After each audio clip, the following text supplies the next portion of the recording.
Well, capitalism at this moment does not have an alternative.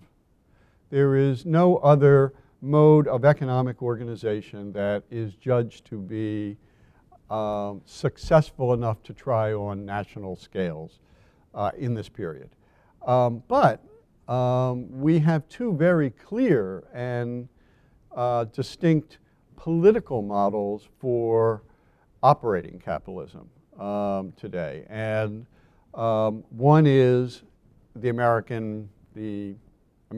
Anglo-American model, which puts enormous, which limits government, the reach of government, particularly in the economy,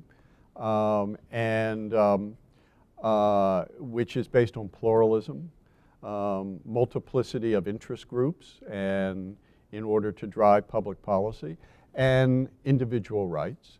And then we have an authoritarian model, which is the Chinese model. And let me say, I think that, over the next 20 years, that's a real contest. It's not a contest for Europe and the United States, but it's a contest for much of the rest of the world. And because they both offer the compelling case, the compelling evidence of success.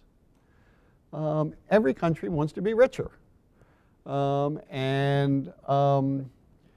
China, look, one of the comparisons, frankly, is the apt comparison is probably not China and the United States, but China and India.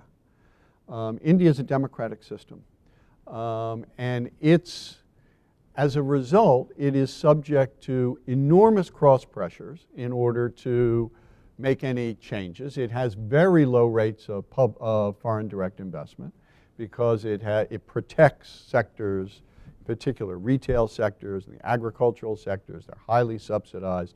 Some of that is diminishing because of the WTO.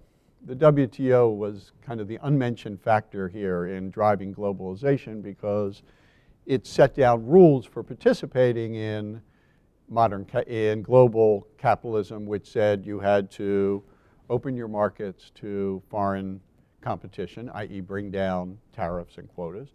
You had to open your market to domestic competition, i.e. get rid of the monopolies and the big state-owned enterprises. And you had to open your market to foreign direct investment. India has lagged enormously behind China, and in carrying that out. And the big difference is that in China there are 4 people who make the decisions. And because there are 4 members of the Standing Committee of the Politburo, and because there are no courts, and no independent courts, and no independent legislature, no independent press, and no independent interest groups that can constrain the decisions of these decision makers, China has been able to carry out changes that cause enormous dislocation for tens or hundreds of millions of people, which you could never do in any democratic country. And throw 100 million people from poverty into destitution, which is what they did with their agricultural reforms. And India can't do that. And so India's progress, economic progress, has been much slower than China. And that's a choice that a lot of nations will face.